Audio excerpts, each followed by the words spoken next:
कहानी की शुरुआत में हम हेनरी नाम के एक हद से ज्यादा सीधे आदमी को देखते हैं जो एक टोल टैक्स बूथ पर अपनी नाइट शिफ्ट कर रहा था। उसके चेहरे से ऐसा लग रहा था मानो उसकी जिंदगी पूरी तरह से बेरंग चल रही हो। सुबह जब वो घर पहुंचा तो उसकी बीवी ने भी यही कहा कि अब तुम मुझसे प्यार नहीं करते ना, मुझे याद है जब तुम करते थे, सब कुछ बहुत अलग था। उनकी बातचीत चल ही रही थी कि तभी किसी ने बाहर से जोर से दरवाजा खटखटाया। जब हेनरी ने दरवाजा खोला तो दरवाजे पर उसका दोस्त एडी खड़ा था। उसके साथ ही जो नाम का एक आदमी भी था जिसकी हालत बहुत खराब लग रही है, जो बार बार उल्टियां करने लगा। डेबी एक नर्स है तो वो जो की मदद करने के लिए उसे अंदर ले आई। तभी एडी ने हेनरी से कहा कि भाई आज इसकी बास्केटबॉल टीम का मैच है, इसकी जगह तू खेल ले क्योंकि ये ऐसी हालत में तो नहीं खेल पाएगा। हेनरी ने मना करने की कोशिश तो की लेकिन एडी उसे अपने साथ जर्सी पहना कर ले ही गया। हेनरी ने पूछा कि गेम कहाँ खेली जाएगी। एडी ने कहा ज्यादा दूर नहीं है यहाँ से, बस 15 मिनट लगेंगे। तभी एडी ने गाड़ी रोकने को कहा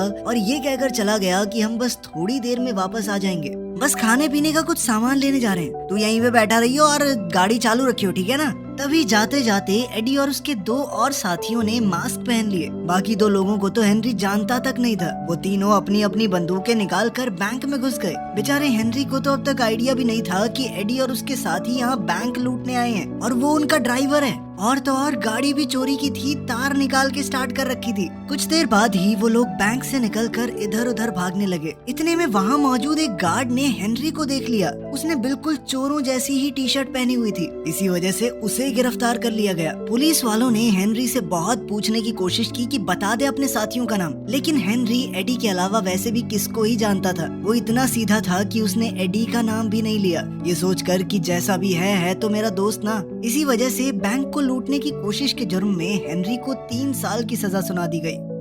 जेल में जाते ही उसकी मुलाकात मैक्स से हुई। मैक्स हेनरी से बहुत अच्छे से बात करने लगा। अगले दिन नाश्ता करते वक्त मैक्स ने हेनरी से कहा कि यहाँ हर कैदी के कभी कुछ सपने हुआ करते थे, लेकिन फिर उनकी जिंदगी में कोई ना कोई अनहोनी हो गई और फिर यहाँ पहुँच गए। तुम्हारा सपना क्या है? हेनरी ने जवाब दिया कि मेरा कोई सपना नहीं है। ये सुनते हुए मैक्स ने कहा कि कोई भी सपना ना देखना तो सबसे बड़ा जुर्म है, तो बताओ क्या है तुम्हारा सपना? हेनरी ने फिर से वही जवाब दिया तो मैक्स ने कहा कि ऐसी जिंदगी का क्या फायदा जिसका कोई सपना ही ना हो। इसी तरह 6 महीने बीत गए। डेबी हेनरी से जेल में मिलने आई और कहा कि मुझे तुम्हें कुछ जरूरी बात बतानी है। डेबी ने उसे बताया कि मुझे किसी से प्यार हो गया है, लेकिन हेनरी ने बड़ा दिल रखते हुए कहा कि कोई बात नहीं, मैं बस यही चाहता हूँ कि तुम खुश रहो, अगर मेरे साथ नहीं रह सकती तो किसी और के साथ ही सही। उधर मैक्स को अब जेल ही अपने घर जैसी लगती थी। सभी कैदी आपस में बातचीत करने लगे कि जब पिछली बार तुझे एक पैरोल ऑफिसर ने पूछा था कि अगर हम मैक्स तुम्हें बाहर निकाल दें तो तुम हमारे लिए क्या करोगे, तो तूने क्या जवाब दिया था मैक्स?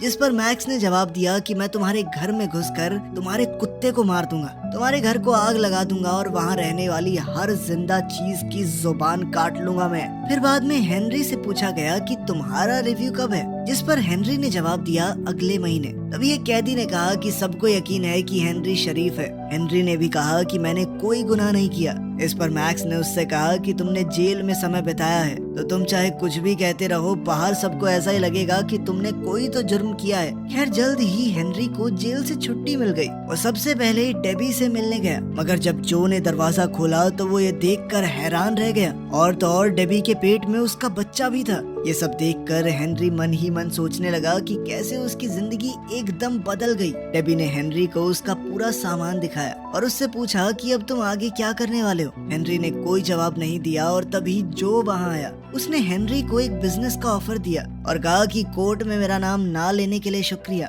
मगर हेनरी ने कहा कि मैं तो तेरा नाम जानता ही नहीं और वहाँ से चुपचाप चला गया। बाद में हेनरी उसी बैंक के सामने जाकर खड़ा हो गया जहाँ से ये सारी वारदात शुरू हुई थी, लेकिन तभी एक गाड़ी ने उसे टक्कर मार दी और वो जमीन पर गिर गया। वो गाड़ी जूली नाम की एक औरत चला रही थी। जूली ने हेनरी को बहुत बुरा भला कहा और फिर पूछा कि तुम ठीक तो हो। तभी वहाँ बैंक का गार्ड भी आया और एम्बुलेंस बुलाने को कहने लगा, लेकिन हेनरी ने इसके लिए मना कर दिया। इसके बाद गार्ड उसे थोड़ा सहारा देते हुए साथ वाले कैफे में ले गया जहाँ जूली भी उनके पीछे पीछे आई और हेनरी ने जूली से कहा कि मैंने तुम्हें कहीं तो देखा है। इस पर जूली ने कहा कि मुझे मत देखो, सड़क पर देखकर चला करो, और ये कहकर वो वहाँ से चली गई। जब हेनरी बाथरूम में गया तो उसकी नजर दीवार पर चिपकी हुई न्यूज पर पड़ी। 80 साल पुरानी उस न्यूज़पेपर कटिंग में बैंक में हुई एक चोरी से जुड़ा हुआ आर्टिकल था। वो चोरी एक अंडरग्राउंड टनल के जरिए की गई थी जो बैंक के पीछे मौजूद एक थिएटर से जुड़ी हुई है। ये टनल बिल्कुल बैंक की तिजोरी के नीचे से जाती है। इसके बाद हेनरी सीधा मैक्स से मिलने के लिए जेल में चला गया और उसने मैक्स से कहा कि मुझे अपना सपना मिल गया है। उस बैंक को लूटना ही मेरा सपना है जिसके चक्कर में मैं यहाँ पहुँच गया हूँ। सजा जब काटनी है तो कम से कम चोरी करूँ तो सही। मैक्स को कुछ समझ नहीं आया तो हेनरी ने कहा कि क्या तुम बैंक लूटने में मेरा साथ दोगे। मैक्स ने उससे पूछा तेरे पास कोई प्लान है भी कि ऐसे ही हवा में चला हुआ है तू, जिस पर हेनरी ने कहा कि तुम चिंता मत करो, एकदम टॉप क्लास प्लान है मेरे पास। ये सब होने के बाद हेनरी थिएटर में चला गया और वहीं जूली भी अपने नाटक की रिहर्सल कर रही थी। जूली को नाटक करते समय उसका डायरेक्टर काफी डांटने लगा और कहने लगा कि तुमसे नहीं हो पाएगा ये सब, जिसके बाद जूली गुस्से में कॉफी पीने चली गई। जाते जाते उसने हेनरी से कहा कि कहीं तुम मेरा पीछा तो नहीं कर रहे। हेनरी ने मना कर दिया और उसके पीछे कॉफी शॉप तक चला गया। वहाँ कॉफी पीते पीते हेनरी जूलिया की एक्टिंग की तारीफ करने लगा। तभी जूली ने हेनरी से कहा कि उस एक्सीडेंट की कंप्लेंट ना करने के लिए थैंक्स। और दूसरी तरफ जेल में मैक्स ने भी पैरोल अप्लाई कर दिया। कुछ सवाल पूछे जाने के बाद उसे भी छुट्टी दे दी गई। हेनरी ने मैक्स को पहले ही समझा दिया था कि ऑफिसर्स के सामने कैसे पेश आना है। जब हेनरी उसे जेल के बाहर लेने आया तो मैक्स उससे पूछने लगा कि तुम्हारी गाड़ी कहाँ है। हेनरी ने कहा कि मेरे पास गाड़ी नहीं है। दरअसल हेनरी पैदल ही मैक्स को लेने आ गया था। इस पर मैक्स भड़क गया कि किस पागल के चक्कर में बाहर आ गया मैं, हेलो वापस ले लो मेरे को, मुझे बाहर नहीं जाना। लेकिन जब हेनरी ने अपना प्लान मैक्स को बताया तो मैक्स ने हैरान होते हुए कहा कि यही तुम्हारा प्लान है। सेम इसी तरीके से 80 साल पहले बैंक को लूटा गया था और तुम्हारे पास बंदूकें वगैरह हैं क्या। लेकिन हेनरी ने इसके लिए भी मना कर दिया, ये कहते हुए कि मैं किसी को नुकसान नहीं पहुंचाना चाहता। इस पर मैक्स ने कहा कि हाँ बे मदर टेरेसा, बहुत अच्छी बात है, लेकिन पिछली बार जब चोरी हुई उसके बाद ये भी तो हो सकता है कि बैंक वालों ने तिजोरी की लोकेशन बदल दी हो और अब वो उस टनल के ऊपर हो ही ना। इस बात का पता लगाने के लिए उन्हें बैंक जाना होगा।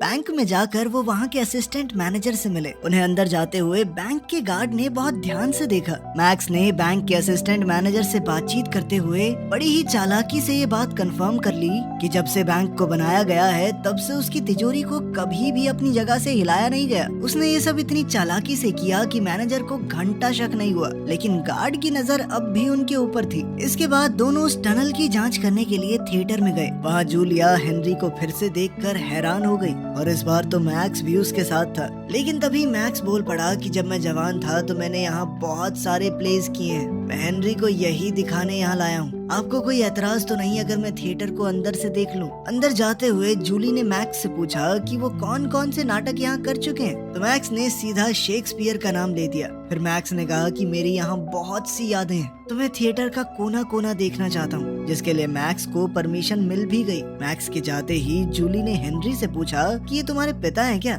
जिस पर हेनरी ने जवाब दिया कि नहीं नहीं, अच्छा दोस्त है सिर्फ। दूसरी तरफ थिएटर का एक आदमी मैक्स को थिएटर दिखाते हुए टनल वाले दरवाजे के पास ले गया और मैक्स उसका जायजा लेने लगा। दूसरी तरफ जब जूलिया ने हेनरी से सवाल किया कि तुम क्या करते हो, तो हेनरी ने सीधा सीधा बता दिया कि मैं हाल ही में जेल से छूटा हूँ, अभी तो कुछ नहीं करता। जूलिया चौंक गई, जेल में क्यों थे तुमने कोई मर्डर वगैरह किया होगा ना, जिस पर हेनरी ने कहा कि एक लंबी कहानी है, फिर कभी सुनाऊंगा। जिसके बाद उन्होंने आज शाम को डिनर पर मिलने का प्लान बनाया। घर जाकर मैक्स ने हेनरी को बताया कि वो टनल एक ग्रीन रूम की दीवार से जाती है, तो हमें कुछ भी करके उस ग्रीन रूम को हथियाना पड़ेगा। लेकिन हेनरी का ध्यान तो सिर्फ तैयार होने में था, क्योंकि जूली के साथ डेट पर जो जाना है। और उसने मैक्स से पूछा कि मैं कैसा लग रहा हूँ, तो मैक्स ने हंसते हुए कहा कि हमेशा की तरह अपने जैसे ही लग रहे हो, और जाओ अपनी डेट एंजॉय करो, बाद में करेंगे प्लानिंग। उनकी डेट के दौरान जूली ने हेनरी को बताया कि मैं बहुत बड़ी एक्ट्रेस बनना चाहती हूँ, मैं चाहती हूँ कि सब लोग मेरा नाम जानते हो। उनकी डेट के दौरान हेनरी ने जूली को पूरा सच बताया कि किस तरह उसे जेल हुई थी और अब वो सच में बैंक लूटना चाहता है। जूली उसका प्लान सुनकर हैरान तो काफी हो गई थी, लेकिन अब उसे हेनरी का साथ पसंद आने लगा था। फिर दोनों घर आ गए और अब उनके बीच की नजदीकियां बहुत ज्यादा बढ़ गई। अगली सुबह हेनरी और जूली मैक्स के घर गए, मगर मैक्स जूली को देखकर खुश नहीं था, तो हेनरी ने मैक्स से कहा कि टेंशन मत लो, ये हमारे साथ ही काम करेगी। लेकिन तभी मैक्स हेनरी को साइड में ले जाकर उस पर भड़क गया कि तुमने इसे पूरा प्लान क्यों बताया। थोड़ी देर बाद खाना खाते वक्त जूलिया ने मैक्स से सवाल पूछा कि तुम जेल में क्या कर रहे हो, जिस पर मैक्स ने बताया कि मैंने कई खून किए हैं, इस पर जूली ने उससे पूछा कि तुमने इतने सारे मर्डर किए, तुम्हें पकड़े जाने का डर नहीं था? इस पर मैक्स ने कहा कि मुझे जेल जाना पसंद है, मेरी तो फेवरेट जगह है वो। थिएटर जाते वक्त जूली और हेनरी को आइडिया आया कि क्यों ना हम इस थिएटर में ऑडिशंस रख दें, इससे हम ज्यादा से ज्यादा वक्त यहाँ बिता पाएंगे।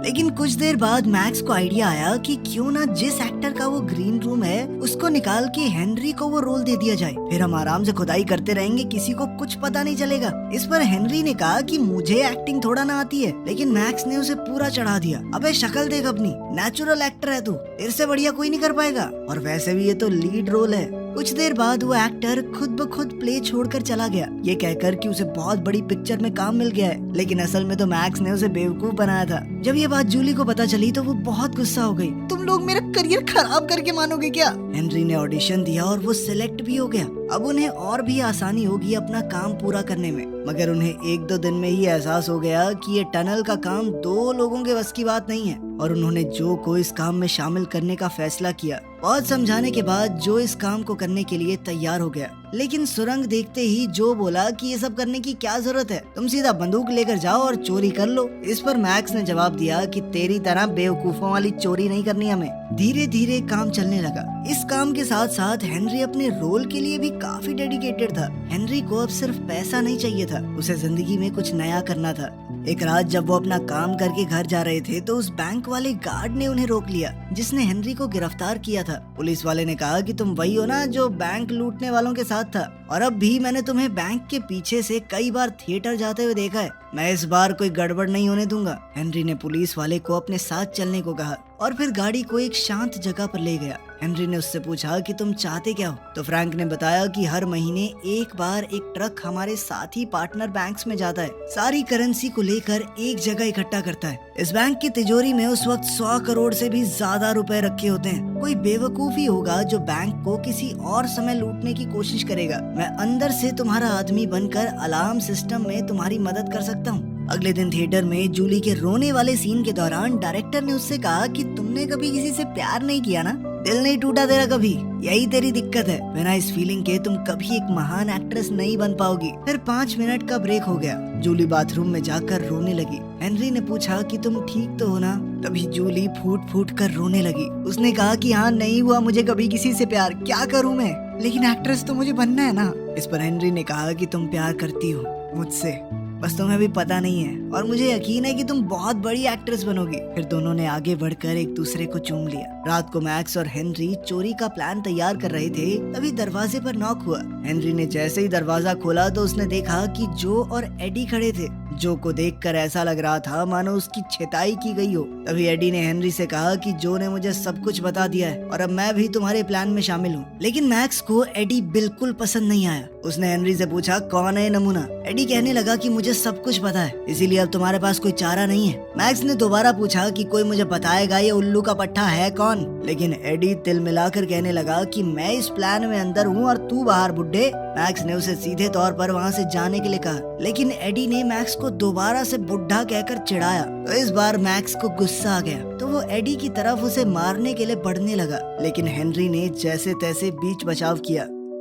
अगले दिन मैक्स और हेनरी थिएटर गए तो उन्हें पता चला कि उनका शो बस कुछ ही दिन में हो जाएगा, और इस बात से वो दोनों परेशान हो गए। हेनरी ने कहा कि मुझे नहीं लगता कि अब हम चोरी कर पाएंगे। दरअसल वो भी अब जूली से प्यार करने लगा था। चोरी करके उन्हें यहाँ से भागना पड़ेगा, लेकिन अब वो जूली से दूर नहीं जाना चाहता। तभी मैक्स ने हेनरी को पकड़कर कहा कि तुमने मुझे जेल से बाहर बुलाया अपनी मदद करने के लिए, और अब तुम इस काम से मना कर रहे हो। मैंने अपनी सारी जिंदगी बस बातें करके निकाली है। मैं बहुत दिनों से जेल में बंद था, अब मैं बाहर आया हूँ तो कोई कांड तो करके जाऊंगा। रात के वक्त हेनरी और जूली एक दूसरे से मिले। हेनरी ने जूली को बताया कि हमें शो के पहले दिन ही बैंक को लूटना होगा और फिर मैं यहाँ से भागकर कैलिफोर्निया चला जाऊंगा। तुम्हें भी हॉलीवुड में काम करना ही है, तुम वहाँ मिलोगी ना मुझसे? मगर ये सुनते ही जूली का गुस्सा फूट पड़ा। उसने कहा कि अगर जाना ही था तो मुझे प्यार पर यकीन क्यों दिलाया? तुमने सिर्फ थिएटर में घुसने के लिए मेरा इस्तेमाल किया है। कहीं नहीं मिलने वाली मैं तुमसे। मेरी की गलती है कि एक चोर से प्यार कर बैठी। देखते ही देखते शो का दिन आ गया और बैंक लूटने का भी।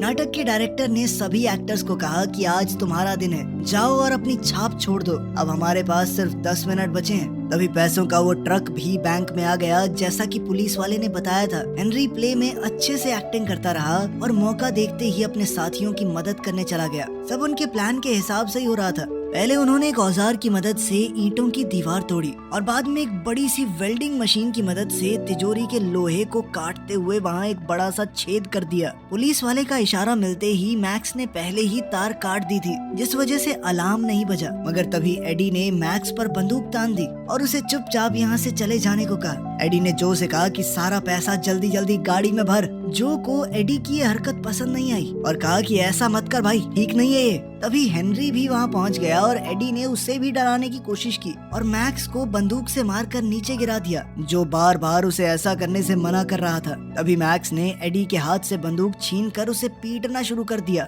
इस सब के दौरान गोली चल गई जो हेनरी की टांग को छूते हुए चली गई। उधर थिएटर में हेनरी का सीन आने वाला था तो वो जल्दी से जैसे तैसे थोड़ा लंगड़ाते हुए अपना सीन करने निकल गया। ऊपर एडी को बढ़िया तरीके से पीटने के बाद मैक्स ने उसके हाथ, पांव और मुंह बांध दिए और थोड़ी देर बाद हेनरी, मैक्स और जो सारा पैसा लेकर वहाँ से रफू चक्कर हो गए। हेनरी अचानक से गाड़ी रोकने को कहने लगा। जो और मैक्स को समझ नहीं आया कि वो ऐसा क्यों कर रहा है। उन्होंने गाड़ी रोक भी दी। हेनरी ने उन्हें ये कहकर भाग जाने को कहा कि मैं तुम्हें बाद में मिलूंगा। जब जो ने मैक्स से पूछा कि ये कहाँ गया है तो मैक्स ने जवाब दिया कि भाड़ में जाने दो इसे, तुम बस गाड़ी चलाओ। हेनरी भागते हुए वापस थिएटर में पहुंचा। जूलिया स्टेज पर एक्टिंग कर रही थी। तभी हेनरी थोड़ा लंगड़ाते हुए जल्दी से स्टेज पर चढ़ गया। उसने जूलिया से कहा कि मैं तुमसे दूर नहीं जा सकता, मैं तुमसे सच में प्यार करता हूँ और तुम्हारे बिना नहीं रह पाऊंगा। उधर नाटक में भी ऐसा ही कुछ चल रहा था तो ऑडियंस को लगा कि वाह, ये लोग तो कुछ अलग कर रहे हैं, क्या सीन है। और वो सभी लोग जूलिया के हाँ बोलने का वेट करने लगे। तभी डायरेक्टर ने भी सारी लाइटें थोड़ी डिम कर दी और जूलिया को हाँ बोलने को कहा।